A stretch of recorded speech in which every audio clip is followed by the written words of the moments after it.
जय श्री श्याम दोस्तों।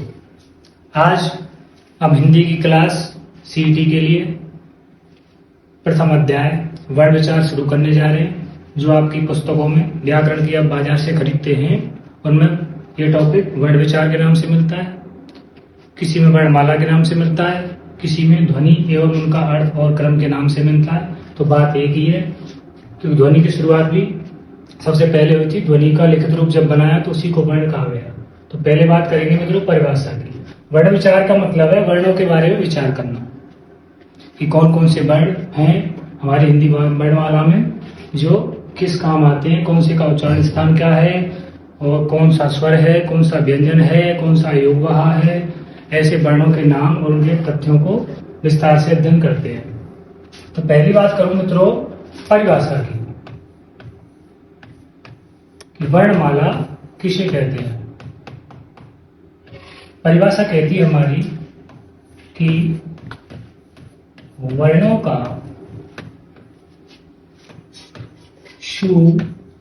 सुव्यवस्थित क्रम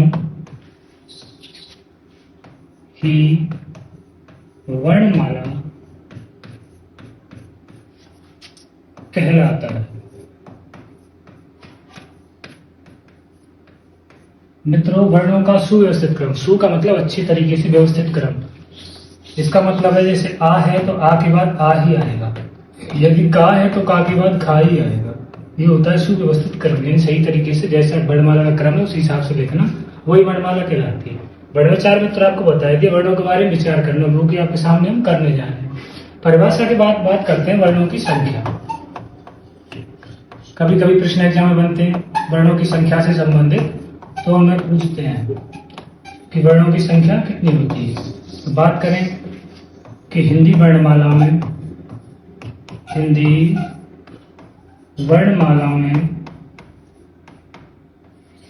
मूल रूप से वर्णों की संख्या तो मित्रों वो होती है आपकी 56। अब आप सोचेंगे मित्रों देवनागरी लिपि में हमने तो 52 ही पढ़ी है, 56 संख्या कहां से बता रहे हैं सर? तो सर इसलिए बता रहे हैं कि जो मूल शब्द आया, मूल शब्द हिंदी में मित्रों आगे बहुत टॉपिक करने हमें, संधि भी होगी, समास भी होंगे, वर्णमाला के अलावा प्रत्यय उपसर्ग बहुत सारी चीजें होंगी और उनमें कभी कभी मूल जो रूप है ये शब्द कहीं ना कहीं पे आएगा आपके सामने। तो मूल का जब नाम आता है तो मूल का नाम आते ही हमें सीधे पहुंच जाना उसकी शुरुआत में, यानी किसी की शुरुआत होती है ना तो मूल, या मूल का मतलब है जड़, उसकी सतह तक जाना। शुरुआत हुई तो जब 56 वर्ण बताए जाते हैं, जब भगवान शिव के डमरू से माहेश्वर सूत्र निकले थे 14, उनमें से स्वरों की शुरुआत हुई, फिर उसके बाद व्यंजन वर्ण बनाए गए। तो उन वर्णों में मित्रों पहले उल्लेख किया 56 वर्णों का, और आज भी 56 वर्ण वो कार्यरत हैं। लेकिन आप जैसे एलडीसी वगैरह की तैयारी करते हैं तो हिंदी जो टंकण मशीन पे टाइपिंग होती है ना, ठक ठक वाली जो मशीन आती है टंकण वाली मशीन, उसमें 56 वर्णों का उल्लेख है। आज भी आपने देखे होंगे हाईकोर्ट वगैरह में जो मशीनें लगती हैं उनमें 56 वर्णों का उल्लेख है। बाकी देवनागरी लिपि की अब दूसरा प्रश्न है, प्रश्न तो मुझे बताने पड़ेंगे सब। तो पहला जो तथ्य था हिंदी वर्णमाला में मूल रूप से वर्णों की संख्या होती है 56। और बात करें कि हिंदी वर्णमाला में दूसरा प्रश्न है हिंदी वर्णमाला में हिंदी बाल पोथी के अनुसार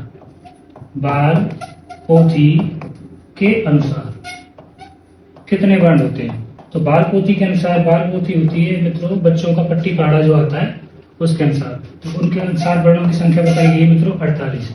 ये प्रश्न भी कई बार पूछ लिया, टीचर वाले एग्जाम में आते रहते हैं। तो वर्णों की संख्या मूल रूप से 56 होगी मित्रों, और हिंदी बाल पोथी के अनुसार 48। और दूसरी बात करें कि देवनागरी लिपि के अनुसार, देवनागरी लिपि के अनुसार यदि बात करें तो मित्रों आप जानते हैं जैसा कि वर्ण होते हैं हमारे 52 और 52 वर्णों का अध्ययन करेंगे हम आगे। और यदि पूछ ले कि सामान्य रूप से हिंदी वर्णमाला में कितने होते हैं, सामान्य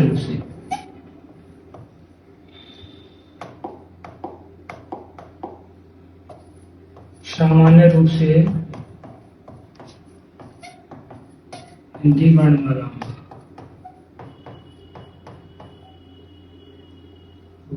में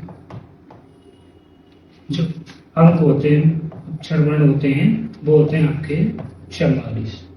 तो ये संख्या की बात करनी है। अब होने को तो और भी होते हैं, संयुक्तों को छोड़कर, अयोगवाह को छोड़कर कितने होते हैं, तो वो तो वहां पे घटा के उसके हिसाब से लिख लेते हैं मित्रों, कोई दिक्कत वाली बात नहीं है। क्योंकि आपको पता है 52 वर्ण है, पूछ ले कि अयोगवाह को हटा के कितने हो गए, तो 2 अयोगवाह हटा दो 50 हो गए। पूछ ले संयुक्त को हटा के कितने हो गए, तो 4 हटा दो 48 हो गए।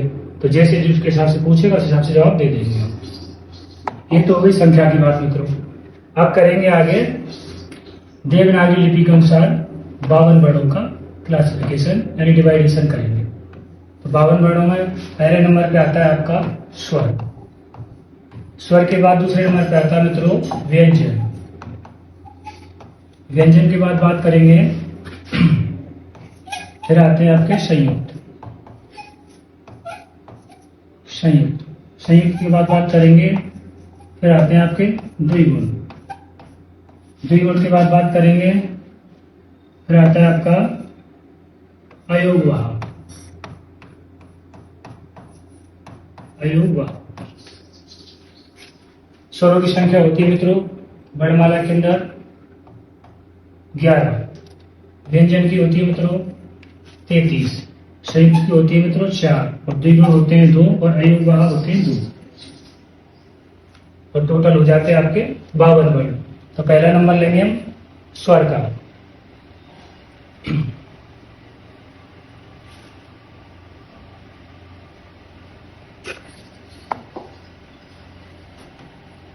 स्वर। स्वर की परिभाषा की बात करें मित्रों तो परिभाषा कहती है कि बिना किसी बाधा के उच्चारित होने वाली ध्वनि, उच्चारित होने वाली ध्वनियां क्या कहलाती हैं मित्रों? स्वर कहलाती हैं। क्या कहलाती हैं? स्वर कहलाती हैं। यानी ऐसी ध्वनि जिनको उच्चारण करने में हमारा जो मुख विवर है, हमारा जो स्वर यंत्र है, इसको किसी बाधा का सामना करना नहीं पड़ता। बाधा बोले तो ऐसी बड़ी बाधा नहीं आती है मित्रों, पर लेकिन छोटी बाधाएं आती है। कैसे? ऐसे व्यंजन वर्णों का उच्चारण हम करते हैं तो स्वरों की सहायता लेनी पड़ती है। किसी में रे लग रहा है, किसी में कै लग रहा है, किसी में टे लग रहा है, तो कोई ना कोई वर्ण रुकावट देता है, कहीं पे दिक्कत आती है। लेकिन स्वरों को जब हम बोलेंगे ना तो स्वरों की संख्या आपको 11 बताई मित्रों। तो स्वर में देखो जैसे आ है, ई है,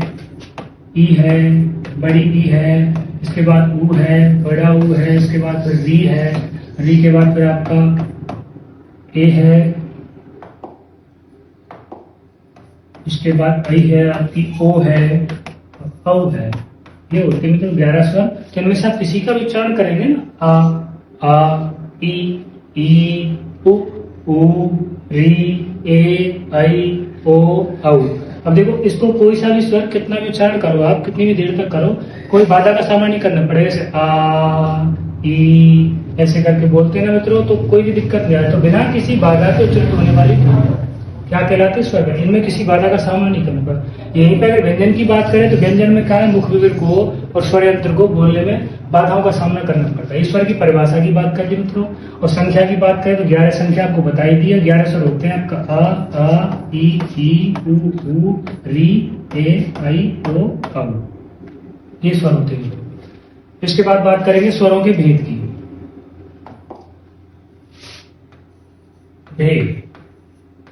भेद की जब बात आएगी मित्रों तो सर्वप्रथम जब विद्वानों ने प्रयास किए तो 2 आधारों पे भेद करें। कितने आधारों पे करें? 2 आधारों पे। 2 की बात करते हैं मित्रों तो पहला आता है उच्चारण स्थान। उच्चारण स्थान के आधार पर, उच्चारण स्थान के आधार पर, उच्चारण स्थान के आधार पर। और दूसरे वेद की बात करें मित्रों तो दूसरा वेद कहता है हमारा प्रयत्न के आधार पर।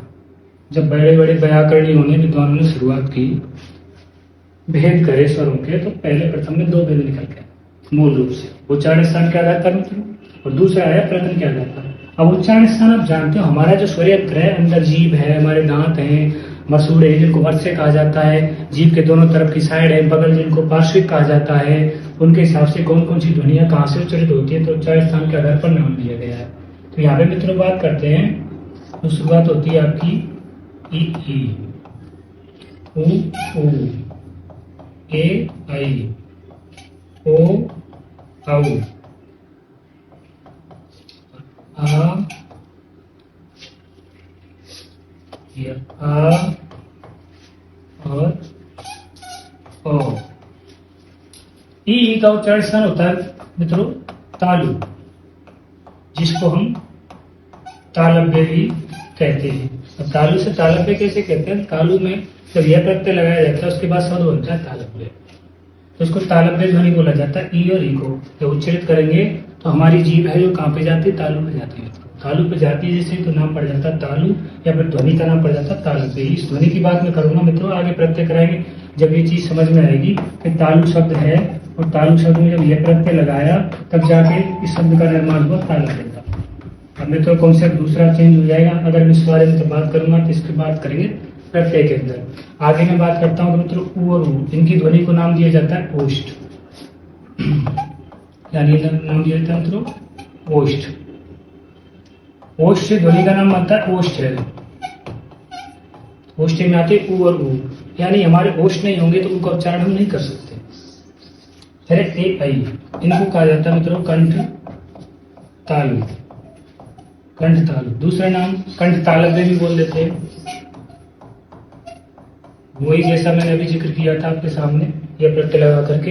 अब कंठ तालु क्यों बोलते हैं आपको पता है मित्रों? आ प्लस ई से बनती है। आ का उच्चारण स्थान होता है मित्रों कंठ। मैं पहले लिख देता हूँ, जब बताऊंगा आपको जब समझ में आएगी बात। ओ की बात करेंगे तो ओ को बोलेंगे हम कंठोष्ठ वर्ण। कंठोष्ठ क्यों कहेंगे? अविवर्तक। इसकी ध्वनि होती है आपकी कंठ, कंठ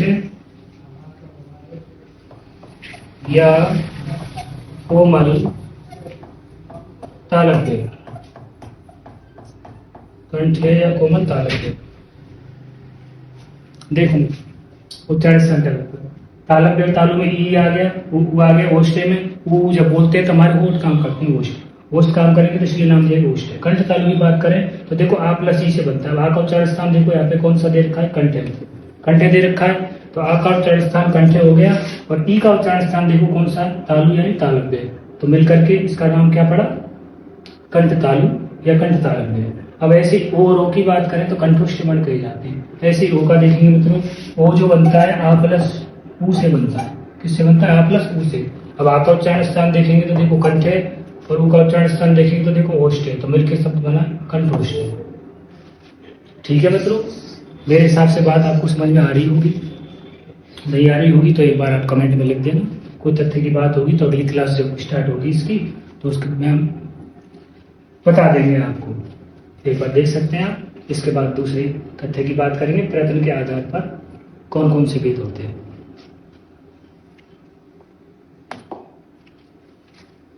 दूसरा भेद आता है स्वरों का मित्रों प्रयत्न के आधार पर।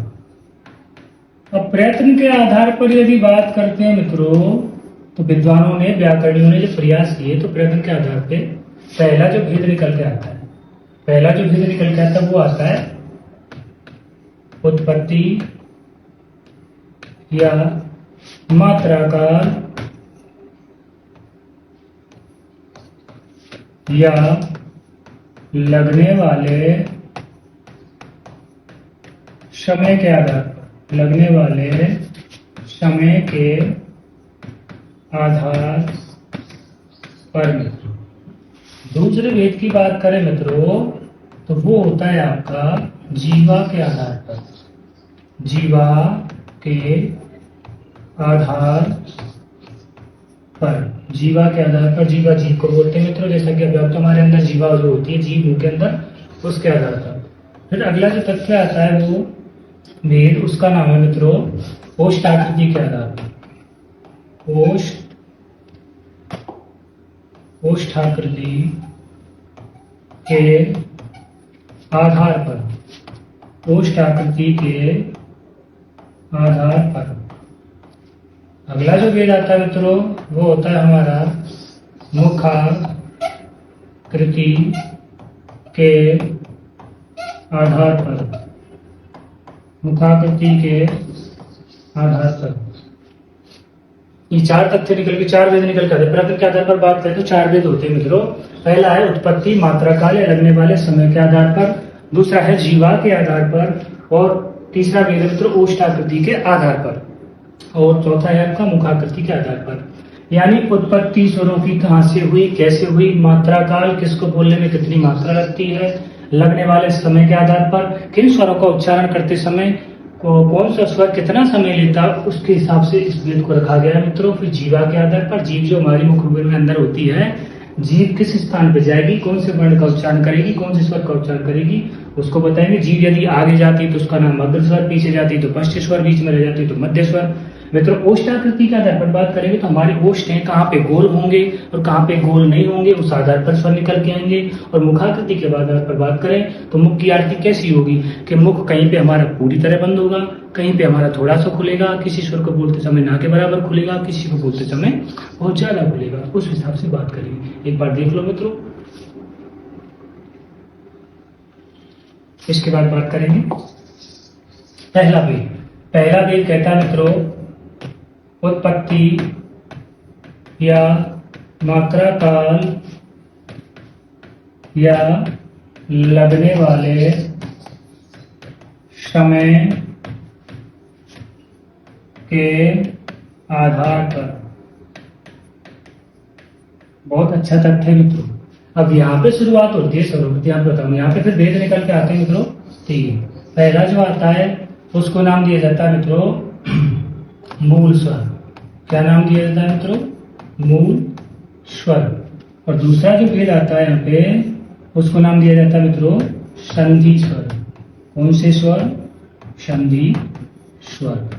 तीसरा जो भेद आता है मित्रों उसको नाम दिया जाता है यहाँ पे बात करें तो प्लुत स्वर। कौन सा मित्रों? प्लुत स्वर। तो स्वरों के वेद की बात करी। पहला वेद आया हमारा उत्पत्ति, मात्रा काल या लगने वाला समय के आधार। तो इसके आधार पर बात करें तो तीन तथ्य निकल के सामने आते हैं आपके। पहला मूल स्वर आता है, दूसरा संधि स्वर आता है और तीसरा आता है प्लुत स्वर। ओके मित्रों, बात करेंगे मूल स्वर की। तो अब बात करते हैं कि किसी टाइम पे ऐसा बताया जाता है मित्रों बड़े बड़े विद्वानों द्वारा, हम तो आधुनिक युग में चल रहे हैं, हमने तो अभी जैसे विद्वानों ने लिखा है पीढ़ी दर पीढ़ी स्थानांतरण किया, उस हिसाब से हम पढ़ते जा रहे हैं। अब हम पढ़ा देंगे, आगे आने वाली पीढ़ी है उसको हम स्थानांतरित कर देंगे। तो ये तथ्य जो है स्थानांतरित होते चले आ रहे हैं। अब किसी को ये नहीं पता कौन क्या था, लेकिन जैसे विद्वानों ने बताया उस आधार पर मैं आपको बताता हूँ मित्रों। ऐसा बताते हैं कि भगवान शिव जी जो थे हमारे भोलेनाथ ने एक बार तांडव किया था। और तांडव जब किया था तो उनका डमरू बजा था। और तांडव तो आप जानते हो मित्रों, भगवान भोलेनाथ तीन आंखों वाले, त्रिनेत्र हैं, त्रिदेव हैं, तीनों लोक के स्वामी हैं। और जब वो तांडव करेंगे तो क्या क्या होता है, पृथ्वी हिल जाती है, नदियां हिलोरे लेती है, पता नहीं क्या क्या होता है। तो जब जैसे तांडव किया उन्होंने तर तर तर तर डमरू जब बजाया तो स्वरों की उत्पत्ति हुई। तो ऐसा बताया जाता है मित्रों। संस्कृत में 10th क्लास में आपने मेरे हिसाब से जरूर पढ़े होंगे, और हमारे सिलेबस में आरबीएससी एनसीईआरटी में 10th क्लास में आते भी हैं संस्कृत भाषा में आपके माहेश्वर सूत्र। तो माहेश्वर सूत्र इसलिए कहा जाता है, महेश्वर है भगवान भोलेनाथ, महाबलच ईश्वर, उनके द्वारा निर्मित है। जब डमरू बजाया गया तो स्वर निकले। तो सबसे पहला जो माहेश्वर सूत्र निकलता है उसमें आती है बात अ, ई, उ और री, ये निकलते हैं मित्रों। इनको कहा गया मूल स्वर। तो मैंने अभी थोड़ी देर पहले भी जिक्र किया था आपसे मित्रों कि मूल किसको कहता है। मूल जब शब्द आता है ना तो मूल शब्द दिमाग में आते ही तुरंत पहुंच जाओ संस्कृत भाषा पे, यानी जहां से जिसकी शुरुआत हुई है। और मैंने आपको जिक्र किया, अभी बताया भी मित्रों कि भगवान भोलेनाथ ने डमरू बजाया और संस्कृत से निकले मासू। तो मूल जब बात करें तो भाई मूल भाषा कौन सी है? हमारी जगत जननी मां संस्कृत है। संस्कृत से सारी भाषाओं का विकास माना जाता है। तो हिंदी में तो बाद में परिवर्तन हुआ है। तो सबसे पहले कौन से निकल गया स्वर? ये निकल गया मित्रों। की संख्या की बात करें तो 4। कभी कभी एग्जाम प्रश्न पूछ लेता है कि मूल स्वरों की संख्या कितनी है, या हिंदी वर्णमाला में मूल स्वर कितने होते हैं। ऑप्शन दे देता है 4, 5, 6, 7। अगर पता है तो लिख दो 4, नहीं पता है तो फिर हो गया मामला। तो मूल स्वर की बात करें, 4 मूल स्वर आपके सामने आ गए। अब इन मूल स्वरों को देखो मित्रों, आकार की बात करें तो ये जो बड़े स्वर होते हैं, संधि स्वर होते हैं, उससे आकार इनका छोटा होता है। तो आकार के हिसाब से बात करें तो इनको हम छोटे स्वर भी कह सकते हैं। क्या कह सकते हैं मित्रों? छोटे स्वर भी कह सकते हैं। और इनका छोटे को हिंदी में लघु भी कहा जाता है। तो कहीं कहीं पे बुक्स में नाम मिलता है इनका लघु स्वर। आपस में पढ़ रहे हैं मित्रों, ये लघु स्वर। लघु स्वर की जगह हम और भी बात करें तो एक और नाम आता है ह्रस्व स्वर। ह्रस्व स्वर भी कह सकते हैं मित्रों इनको। कौन से स्वर कह सकते हैं? ह्रस्व स्वर कह सकते हैं। अगर और बात करें मित्रों, इनको बोलते समय देखो एक मात्रा का समय लगता है मात्र। अ, ई, उ, री, यानी एक एक सेकंड, एक एक क्षण का समय लगता है। उसके आधार पे इनका नाम दिया जाता है मित्रों एक मात्रिक स्वर। कौन से स्वर मित्रों? एक मात्रिक स्वर। तो इनको हम और पर्याय नामों से जानेंगे तो मूल स्वर के अलावा छोटे स्वर भी कह सकते हैं, लघु स्वर भी कह सकते हैं, ह्रस्व स्वर भी कह सकते हैं, एक मात्रिक स्वर भी कह सकते हैं। तो जैसा काम है, जैसा प्रयास किया, प्रयत्न किया विद्वानों ने, उसी आधार पर इनका नाम रख दिया। तो चलो बात करेंगे संधि स्वर की। अब मैंने यहाँ पे बहुत सी किताबों में मिलता है कि दीर्घ स्वर, सर आपने दीर्घ स्वर क्यों नहीं लिखा, संधि स्वर क्यों लिखा? तो मैंने शुरुआत की, आपको पहले बोला था क्लास चालू हुई है कि मजबूत तरीके से क्लास की शुरुआत करेंगे। तो मजबूत की वजह से मैंने लिया है आपको। देखो मूल स्वर हुए, मूल के बाद फिर संधि रूप आया। तो जैसा रूप शुरू से आया स्टार्टिंग में, उसी हिसाब से तो रखते लेंगे यहाँ पे। अब किताब के हिसाब से हम रख दें तो उससे क्या मतलब है? तो शुरुआत जैसी हुई वैसे ही बता रहे हैं हम आपको। तो मूल स्वर के बाद संधि स्वर कैसे आए देखो। अब यहाँ पे 4 बन गए स्वर। अब 4 में देखो पहला स्वर लेते हैं छोटा आ में प्लस हमने किया आ, तो देखो मित्रों बड़ा आ बन गया। ई में प्लस की हमने छोटी ई, तो मित्रों बड़ी ई बन गई। और यदि हमने ऊ में प्लस किया ऊ, तो देखो मित्रों बड़ा ऊ बन गया। तो आपके सामने देखो संधि बन के संधि कर करके हो गई आ के बाद देखो ई हो गया और बड़ा ऊ हो गया। री की बात करें तो री को भी जोड़ देते हैं मित्रों। री की भी कोई दिक्कत नहीं है। री प्लस री जब होते हैं तो बड़ी री बनती है, लेकिन यहाँ गिनतियों में नहीं आएगी वो, क्योंकि मूल स्वर में आ चुका है री और इनमें संधि स्वर में नहीं आता री। दीर्घ संधि में जब आएगा काम पड़ेगा तो मैं आपको बताऊंगा, वहां पे जरूरत पड़ेगी। जैसे मित्रों उत्तरी प्लस रेखा जैसे शब्द से बनेंगे तो छोटी री बराबर बड़ी री, जब मैं वहां पे बात करूंगा इस चीज की। अभी टॉपिक पे चलते हैं। तो संधि स्वर क्यों कहा गया? क्योंकि देखो संधि कर करके निर्माण हुआ तो संधि स्वर का। अब देखो छोटे आम में क्या जोड़ा गया? ई जोड़ी गई तो देखो ए का निर्माण हुआ। फिर छोटे आम में हमने जोड़ी ए तो उसमें बड़ी ए का निर्माण हुआ। इसके बाद आ में हमने जब ऊ जोड़ा तो देखो मित्रों ओ का निर्माण हुआ, ओ बना। और आ में जब हमने ओ को जोड़ा तो मित्रों ये बड़ा वाला औरत वाला औ बना।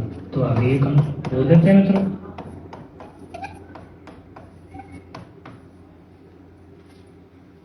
तो देखो मित्रों 7 तो हो गए, 4 हो गई स्वरों की संख्या 11। तो इस प्रकार 11 स्वर बने। अब संधि के साथ देखो इनका आकार, ये आकार में इनसे बड़े हैं तो नाम यहाँ पे जैसे इनको पर्याय नाम दिए गए तो इनको भी नाम से जाना जाता है बड़े स्वर।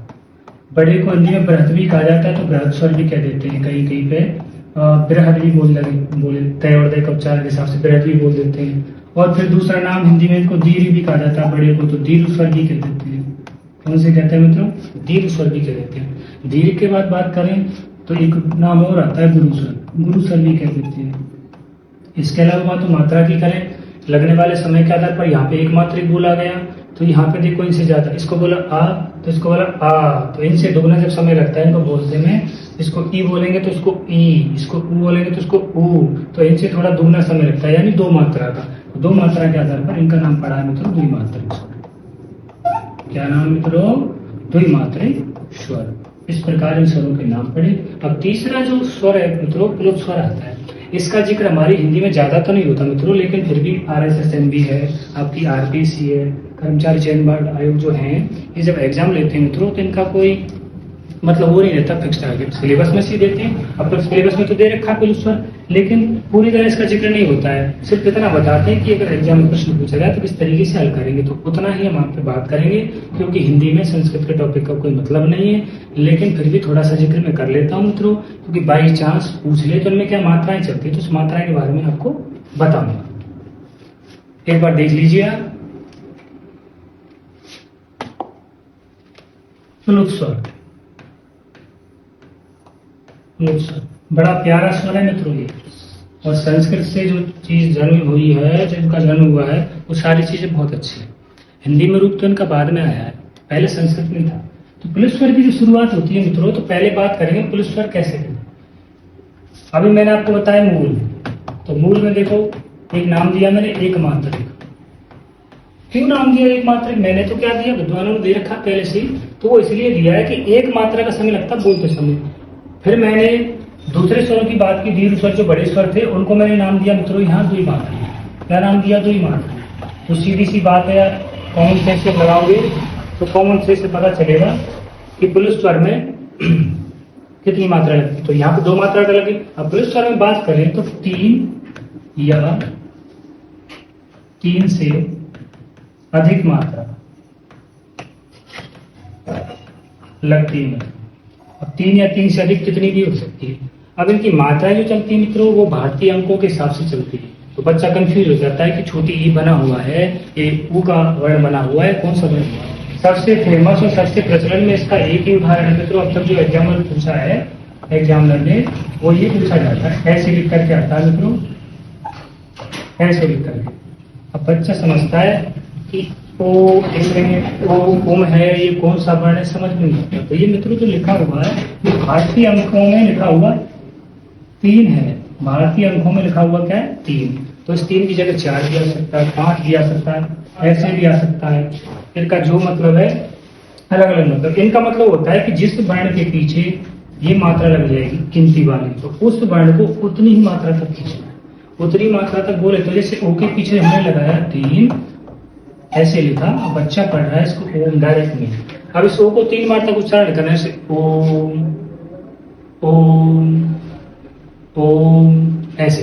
अब इसको और ज्यादा संख्या बढ़ा देंगे, 5 6 7 ओम, वैसे वैसे स्वर बढ़ते चले जाएंगे। तो ये प्राचीन काल से चला फेमस एग्जाम्पल तो यही है मित्रों। अब और भी हो सकते हैं, जैसे मैं नाम लिखता हूँ किसी बच्ची का नाम, जैसे प्रीति है मान लो, और इसके पीछे मैंने 3 लगा दिया यहाँ पे। तो प्रीति जब बोलेंगे तो ती के बाद जो उच्चारण है ना, इस वर्ण के बाद मात्रा लगी तो 3 बार तक लिखना प्रीति। अब इसको पहले यदि हम लगा देते ऐसे, तो यहाँ पे देखो मित्रों आवाज हमारी ध्वनि चेंज हो जाएगी, प्रीति ऐसे कर। जिस वर्ण के पीछे मात्रा लगी होगी उसका उच्चारण वैसे ही करेंगे। ठीक है मित्रों। अब बात करते हैं प्रयोग की, कि पुलिस स्वर का प्रयोग कहाँ कहाँ पे होता है और कैसे होता है। पुलिस स्वर का प्रयोग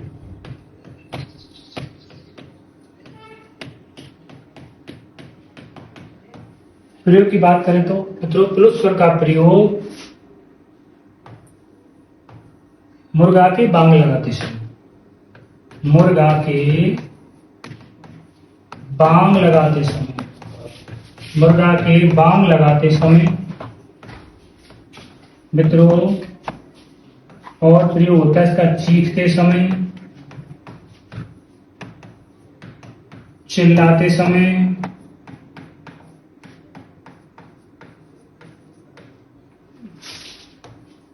किसी को पुकारते समय या बुलाते समय, और मित्रों इसका प्रयोग होता है रोते समय, रोते समय। और मित्रों रोते समय पुलिस स्वर का प्रयोग होता है। लेकिन मित्रों बात करें सर्वाधिक प्रयोग की, सर्वाधिक प्रयोग, सर्वाधिक प्रयोग जो होता है ना मित्रों वो होता है इसका संगीत में, संगीत में होता है। कहाँ होता है? संगीत में। अब एक बार तथ्य को समझते हैं इसको कि पुलिस स्वर का प्रयोग कहाँ कहाँ होता है। मैंने यहाँ पे लिखा है मित्रों मुर्गा के बांग लगाते समय। मुर्गा आप जानते हो ना, मुर्गा पक्षी होता है। तो प्राचीन काल में पहले समय में बात होती थी तो बड़े बुजुर्ग या फिर जितने भी लोग थे, घड़ियों का इतना विकास नहीं था उस टाइम पे टाइम देखने के लिए, तो ऐसा बताया जाता है कि 4 बजते ही मुर्गे क्या है बांग लगाने लगते थे। बांग लगाया यानी मुर्गे की आवाज को बताया जाता है। जिससे बात करें जैसे घोड़े की बात करें अपन, बात करें घोड़े की, तो मित्रों आप जानते हो घोड़े की आवाज जो होती है, घोड़ा जो आवाज करता है घोड़े को उसको क्या बोलते हैं? हिनहिनाना। घोड़ा क्या करता है? हिनहिनाता है। क्या करता है? हिनहिनाता है। ऐसी चिड़िया की बात करें तो चिड़िया की आवाज के लिए क्या कहा जाता है मित्रों? कि चिड़िया चहचहाती है, चहचहाती है। तो तो घोड़े का हिनहिनाना, चिड़िया का चहचहाना, बिल्ली का मिमियाना, शेर का दहाड़ना, हाथी का चिंगाड़ना। हाथी क्या करता है? चिंगाड़ता है। मेरे हिसाब से आप समझ गए होंगे। रीड में आती है ध्वनियाँ, रीड वाले एग्जाम में, तो ध्वनियों का जिक्र करेंगे आगे जब ध्वनि का नंबर आएगा। आगे देखते हैं मित्रों। लेकिन मैंने तथ्य बताने के लिए, तो मुर्गे को बांग लगाना जो होता है ना, बांग लगाता है मुर्गा, तो ऐसे घोड़ा हिनहिनाता है, हाथी चिंगाड़ता है, और आपकी चिड़िया चहचहाती है, बिल्ली मिमियाती है। ऐसे मित्र मुर्गा क्या करता है? बांग लगाता है। बांग कैसे लगता है? कुकड़ू कू, कुकड़ू कू, कुकड़ू कू, ऐसे करके बोलता है ना। तो देखो प्लुस्तर का प्रयोग कर रहा है वो, कुकड़ू कू, तो मात्रा को खींच रहा है। अब देखो बांग लगाते समय, इसके बाद वो चीखते समय, कोई चीख रहा है, जोर जोर से चिल्ला रहा है, तो मित्रों मात्रा बढ़ती चली जाएंगी, उसमें समय लगता चला जाएगा। तो चीखते समय, चिल्लाते समय, कोई चिल्ला रहा है जोर जोर से, तो वहां पे ही प्लुस्तर का प्रयोग हो रहा है। किसी को पुकारते समय, किसी को बुला कर, ओए अरे लड़के, ओ भैया जी, अरे भैया सुन नहीं रहे क्या, ऐसे बोलते हैं ना। हाँ, सारी जगह। तो किसी को पुकारते समय, बुलाते समय तो प्लुस्तर का प्रयोग किया जाता है। रोते समय मित्रों आपने देखा होगा कहीं कहीं पे दुखद घटनाएं हो जाती है। ऊपर वाले की कृपा से जब कोई भगवान के पास चला जाता है, तो वहां पे आप जानते हो 10-12 दिन जो प्रक्रिया चलती है 13वीं तक की, उस प्रक्रिया में महिलाएं भी आती हैं, बुजुर्ग भी आते हैं, बच्चे बड़े भी आते हैं। तो जैसे ही जवान मौत होती है तो अलग स्थिति होती है, बुजुर्गों की मौत होती है तो अलग स्थिति होती है। बुजुर्गों के टाइम पे तो इतना होता नहीं होता, लेकिन कोई वैसी घटना घट जाती है दुखद, तो वहां पे कैसे कैसे आप समझते हो, रोते विलाप करते हैं, महिलाएं भी रोती, चीखती चिल्लाती है ना। तो उस प्रकृति को देख करके इसमें लिखा गया है रोते समय प्लुस्तर का प्रयोग किया जाता है। और सर्वाधिक जो प्रयोग होता है मित्रों, वो मैं आपको बता दिया, संगीत में होता है। इसमें होता है मित्रों संगीत में। संगीत बोले तो आप वैसे भी देख लो, स्वरों की बात करते हैं, सा रे गा मा पा धा नी सा, इन स्वरों को जब उच्चारण करें ऐसे, और इसमें कितना भी स्वर लगा लो आप, सा रे गा मा मगरे मगरे मगरे मपधानी से मपधानी से मपधानी से मपधानी मपधानी मपधानी, कितना भी पता नहीं जैसे जैसे कोई बोलता है। संगीत में सर्वाधिक प्रयोग होता है इसका, कोई पता नहीं चलता कौन सी मात्रा कब लग रही है, कैसे लग रही है, मात्रा की मात्रा लगती है, इसलिए इसको कहा जाता है सर्वाधिक प्रयोग। इसका क्या होता है? संगीत में होता है। तो मतलब सारा तथ्य आपके सामने क्लियर है, एक बार आप देख लीजिए।